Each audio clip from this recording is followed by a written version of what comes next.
Welcome back to Closing the Wealth Gap, the one show that takes a look at the widening wealth gap between the haves and the have-nots. So which side of the divide are you on? And how do you bridge that gap and gain greater economic control, freedom, and security for yourself and your loved ones?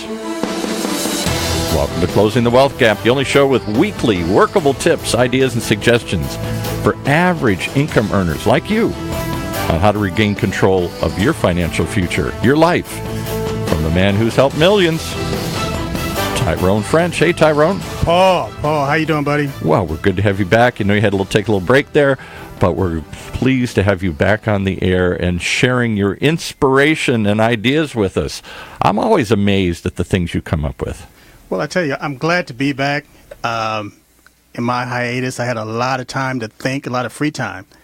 And when I started looking at, our show is Closing the Wealth Gap, and how do we bridge that gap between the have and the have-nots? And a little while back, we had this thing called a government closure, government shutdown. Little thing, yeah. Little thing. What it exposed is that a lot of people didn't have a lot of savings that they could rely on. No, people who should know better. Yeah, people just should know better.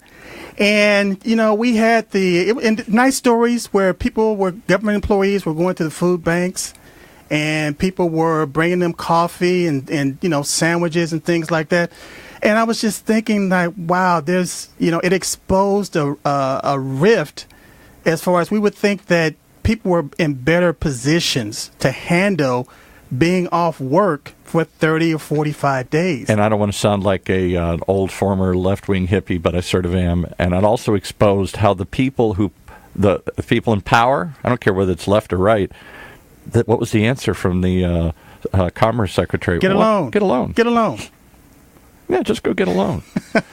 I just mind-boggling that people who worked in government weren't prepared for shutdowns given the number we've had, and that the answer from those above was go eat bread. Eat cake. Eat cake. Eat cake. If you can't eat bread, eat cake.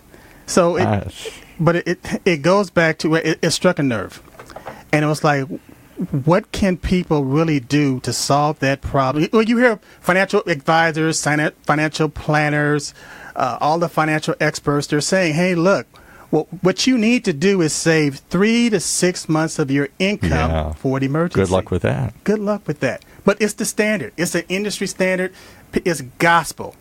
And think about this. Let's say if the average income today is about $4,000 a month. Okay. $4,000 to $5,000 a month. What they're telling you is that you need to save $15,000 to $30,000 in a checking account, maybe or a savings account that's probably paying less than 1%. Yeah. Just for an emergency. Who's going to do that other than the wealthy? Yeah, nobody. And you know what else strikes me about your show, and I'm glad to hear you back on the air? You're like a preacher. You're always telling me, not just, I'm going to hell, but you're always telling me, change the way you look at things. Wake up. Why are we not? I'm no different. You just described me out there. When you change the way you look at things, the things you look at change. It really is based on perception, and it's a mindset. Yeah. And no one can go in and change that for you. It's like it takes us like maybe 30 days to decide to get into the mode to whereas, okay, we're going to make this change. But once we make that decision, the change is instantaneous. Yeah. And you start taking it one day at a time, and then it becomes a habit, then it becomes the norm, and then you look back and say, wow, why was I living my life that way? Why did I subject myself to lack when I have all this abundance around me because of the way I was thinking? Can I just share a personal story, and then we'll get to your guest here? Sure. So, I'm pretty open about my life. My wife is in her late 60s, and she was laid off from her bank job.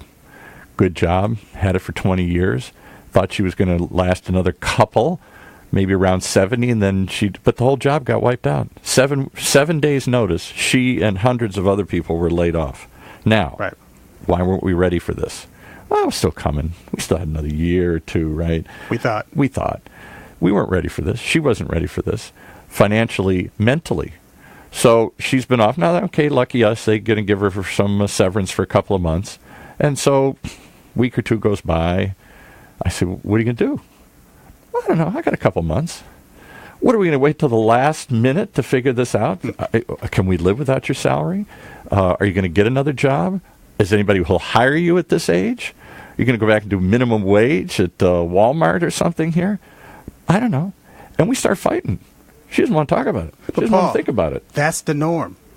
Today, that's the norm. Yeah. And when people begin to open up and start talking about these things, they're talking about their mothers, their sisters, their cousins that's going through the same scenario that's starting pretty much all over again. Yeah. So I just, on my own, sent out a couple of resumes, got her to write a resume and sent out a couple of things. She's like, this is a waste of time. We got somebody. And I don't know if she's going to get the job or not, but to see her change in perception, and she starts crying, she says, I just thought nobody wanted me anymore. This is it. I'm over. Wow. And I'm thinking, aren't we all there? You know, at what point do you say, I'm done, I'm over? And what does that do to you mentally and physically? Well, I tell you, it's a great topic for another show. Yeah. But we got a guest waiting right now. He is. He's going to give us inspiration. I'm giving you downer stuff here. He's going to give you positive, upbeat stuff. Well, again, it's a problem that we need to solve as far as people being able to save money and have value to their savings. To whereas we have a currency that's based on a word called fiat, and it's a good faith currency. Just Italian word for a Roman word for made up. Made up. And it's just based on the good faith of the United States government. I say it's worth $1, therefore it must be, yeah. Well, again, we look at, the Happy Meal, and we pay $6 for the Happy Meal, and we think that's how much it costs. Well, no, that's not how much it costs. It's just the money. There's no value to the money. So we have to come up with all these dollars just to get the Happy Meal. And that system cannot sustain itself. No, well, I'll give you, I know your guest is waiting, but I'll give you another example. I was just reading about the demise of the music industry, something I was very involved in years ago. And they said it really peaked around the late 90s, around when Napster started coming out. And they said, think about it. They used to get people to pay $20 for a piece of plastic in a plastic case. Right. Now you can't get them to spend 99 cents to download a song. Right. So we thought that was just the way it was, and it was going to last forever if you were in the music business. Well, a lot of people do. They think it's just going to last, and it doesn't. It doesn't. So your guest is going to tell us how to handle this? He's going to tell us basically it's almost like a secret, but it's hidden in plain sight. That it's been going on for thousands of years, since antiquity. That people have saved money this way and maintained their value, and it's present today, but people are not conditioned to see it. I don't believe it. I'm going to listen very suspectly here. Let's bring your guest in. Who we got on the phone? Well, we got Tony Hubbard on the phone today. He's with 7K Metals, and we're going to talk about precious metals. We're going to talk about and the practical aspect of using precious metals and collectible coins. You mean I should have a bag of gold coins in my drawer? I should have a bar of gold somewhere? Well, I tell you what. Let's say if you had the dollar was back in 1965. Yeah. A dollar was worth $1. Right. And the silver dollar was worth a silver dollar. Yeah. Okay. And let's say if you decide to buy a 1965 Mustang for $2,500. I think you can do it. Fast forward today, you cannot buy a brand new Mustang for $2,500. No. But if you have 2,500 silver coins, you can buy 2 of them. All right. Talk to us, Tony. How's everything going, Doc? Okay. We're well, Tony. Hey, you really believe in this nonsense? You hear what he's talking about here?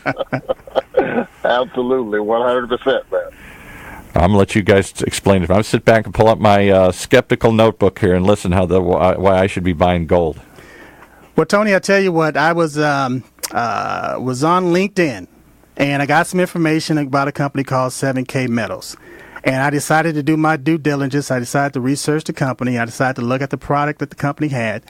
And I had seen the advertisements on TV where, and I'm not going to mention any names, but you can buy all this gold and buy all this silver. But in the fine print, it was saying that you had to have $5,000 or $10,000 to actually buy in. So it just took a lot of people. It closed the door on a lot of people that thought that they could actually invest in precious metals. Until I saw 7K Metals. And the buy-in is if you can afford 1 coin, then you buy 1 coin. If you can afford 10 coins, you buy 10 coins. But what I was looking at, what got my attention the most, is that how gold and silver has kept its value over the years.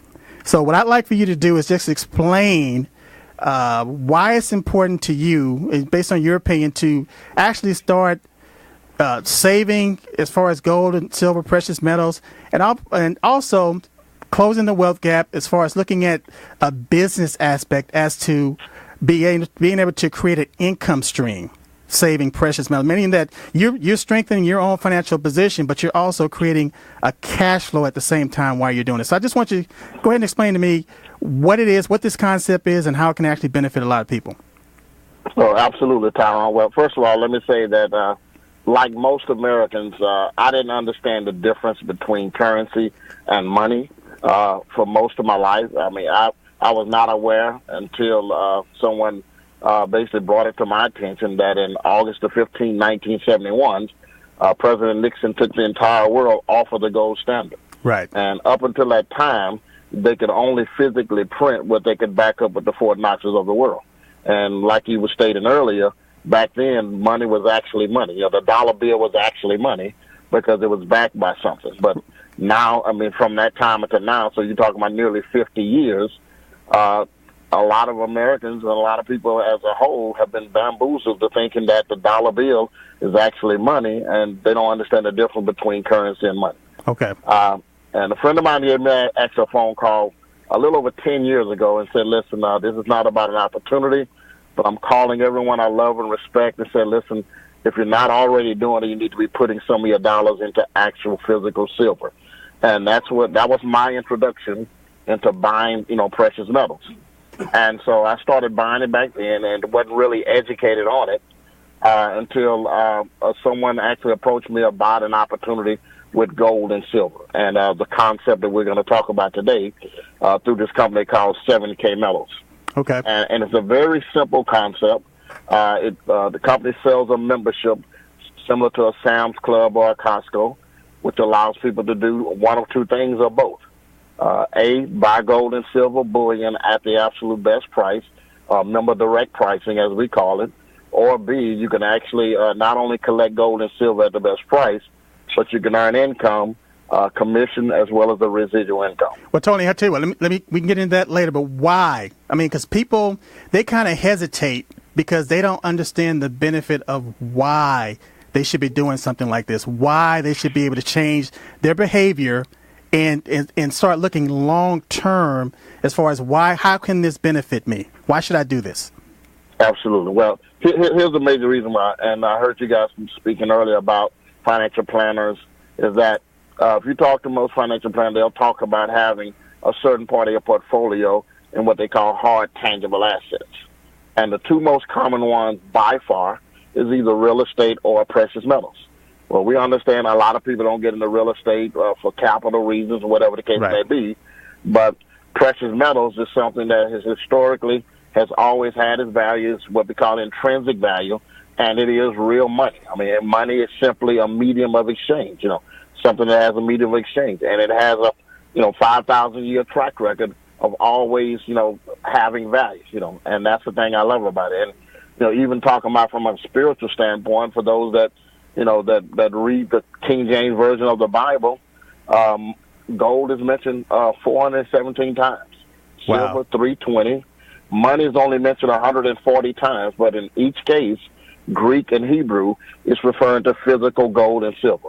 That's real money. Exactly. And I'm on a quest, basically a crusade, to educate as many people as I know about the value of having real money and how to put a part of your portfolio into that. It's funny that you mentioned that, too, because today's, based on the psychology of today, people think real money is that dollar bill or a credit card, and it's not. Absolutely. You're 100% correct. So they have all of this faith, all of this peace of mind, all of this good feeling by having a piece of plastic in their wallet, when basically the credit card company can call one day and say, hey, look, we're pulling your line of credit.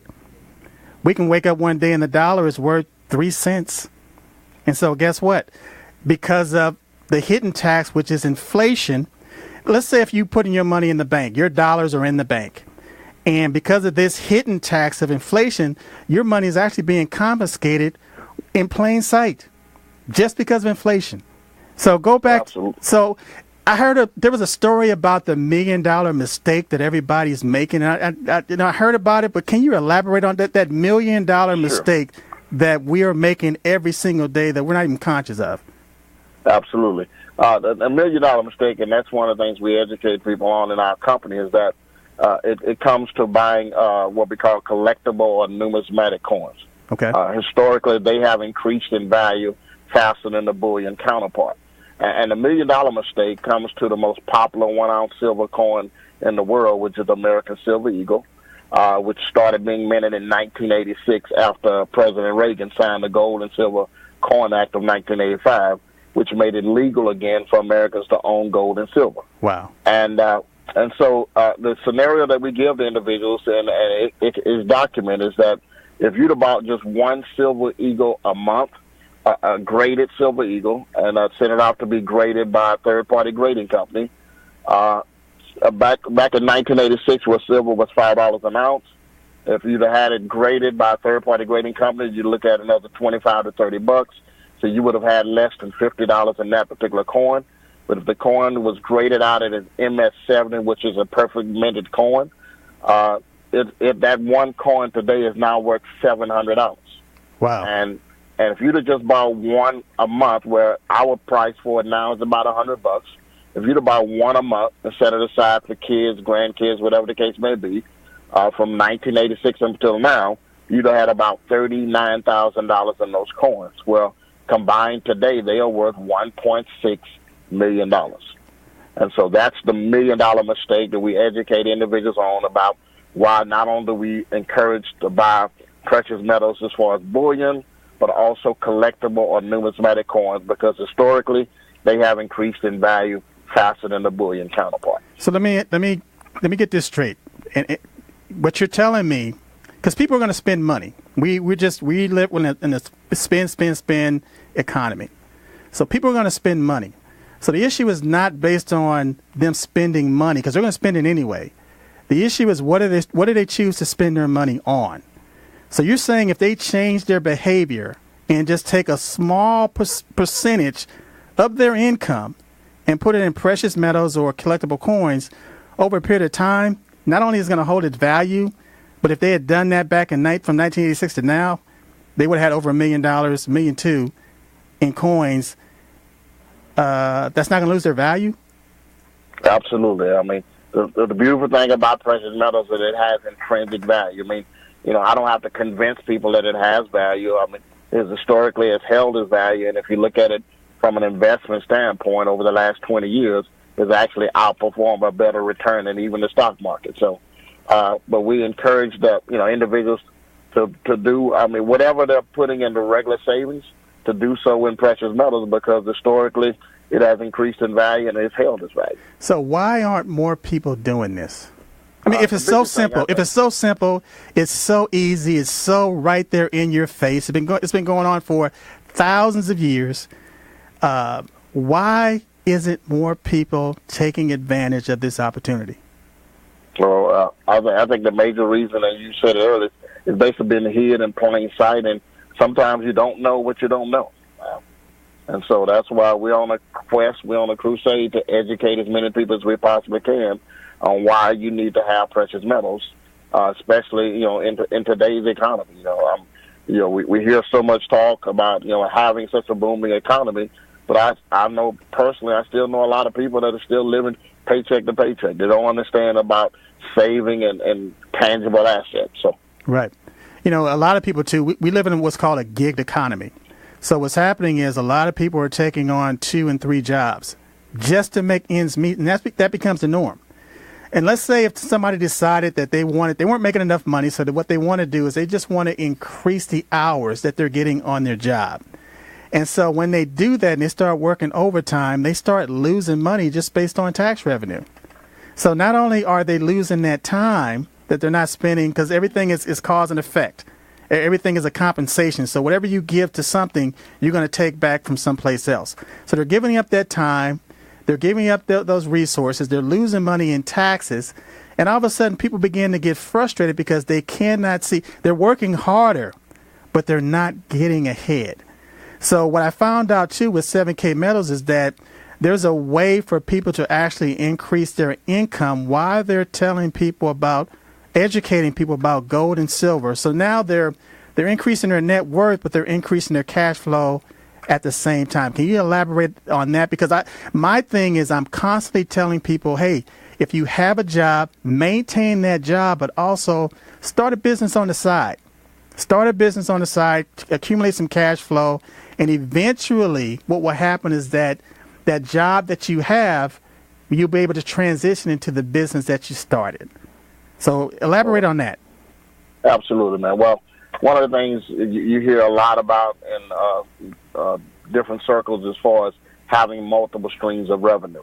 And multiple streams of revenue is not having two particular or three particular jobs. Right. And one of the things I love about it, Robert Kiyosaki, who's arguably written the number one best-selling business book now of all time, Rich Dad, Poor Dad. Right. He talks about the multiple streams of revenue, but he also wrote a book called The Business of the 21st Century, where he encouraged people that the average person's best chance on achieving an above-average lifestyle is to have some type of home-based business or this network market. Yes. And so that's one of the reasons why I love the company 7K Metals, because not only can you collect assets every single month, at the best price and start saving based upon what you can afford, but there is a revenue stream when we teach you how to build a network where you can also generate an additional cash flow without going out there and getting another 9 to 5. Okay. And I love that aspect of it. Well, Tony, I tell you what, we're running out of time right now, and I would love to have you come back. But the point that I really wanted to make is that people that know or that are in the know,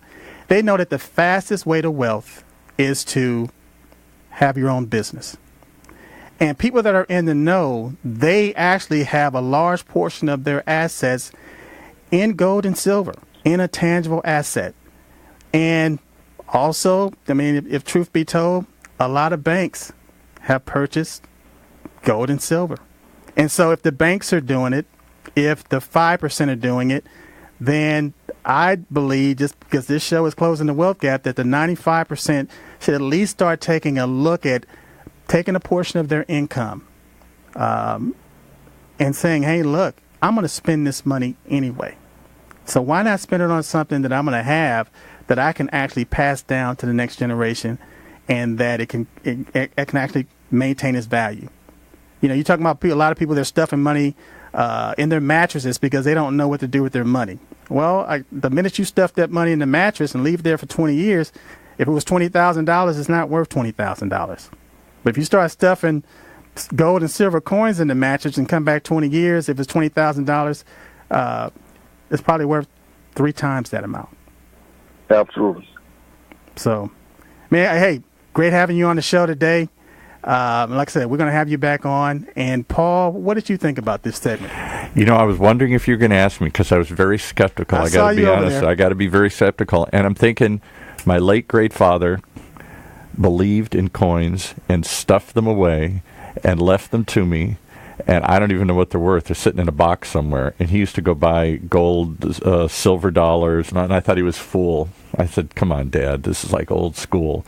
But he just every so often he'd pull out, when the silver coins are still in circulation, he'd pull those out, and he would buy proof sets, and he would buy the dollars. So I'm going to have to go take a look at what all that stuff's worth. It's just sitting in a box somewhere in the garage. And that's why you have these grading companies. They're certified grading companies that will actually tell you what the auction price of that coin is. And I'll tell you what, I'll give you an example. Yeah. Back in 1999, what was going on back then? It was something everybody knew about it. Began with a Y. Y2K. Y2K. Yeah, right. So if you bought a silver eagle back in 1999, guess how much that coin is worth today? You're going to embarrass me and say it's worth a lot more than I think it is, yeah. $19,000. What? For one coin. We don't save stuff like that anymore. I have a collection. I have another collection that everybody's laughed at me. When I was a little kid, I was given a collection of 1930s baseball cards by a neighbor who thought they were values. I don't have Babe Ruth, but he said he had it, but he couldn't find Babe Ruth. But I have some other things in there.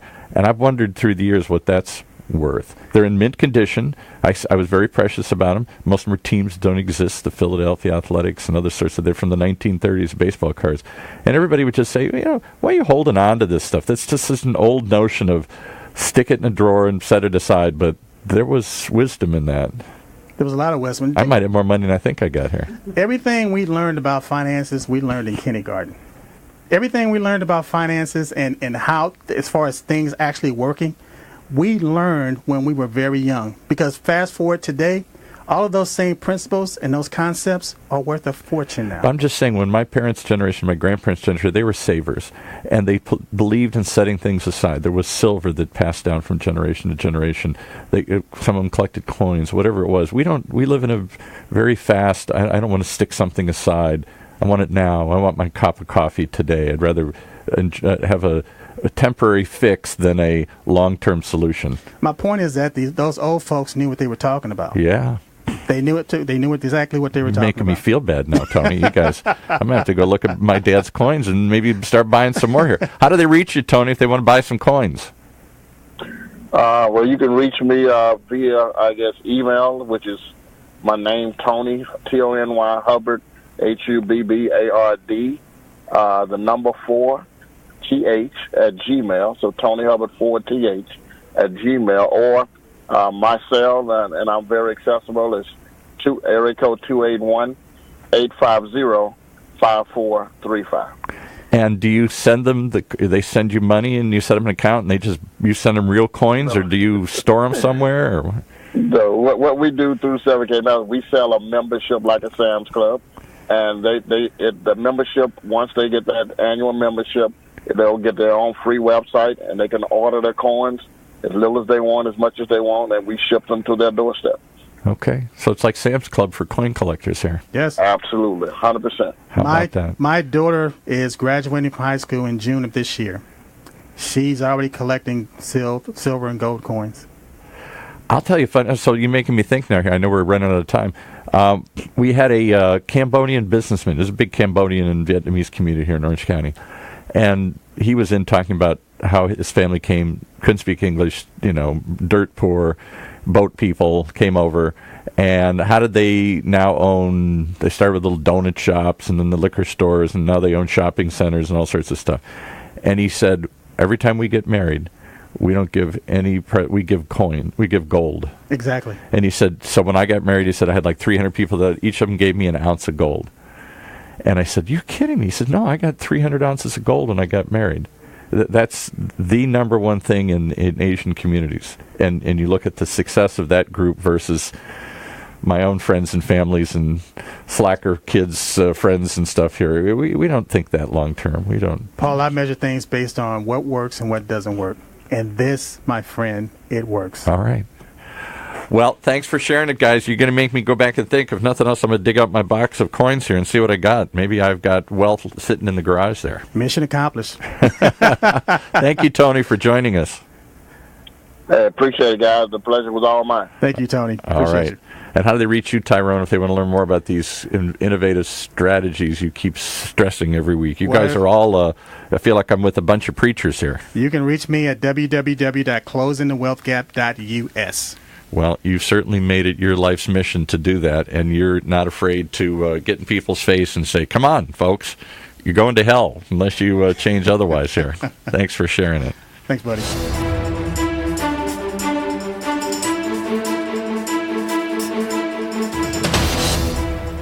Yes, there is a gap between the haves and the have-nots. Which side of that gap are you on? How do you close it? How do you close the wealth gap? Tune in each and every week here in Orange County's only community radio station, OCTalkRadio.net.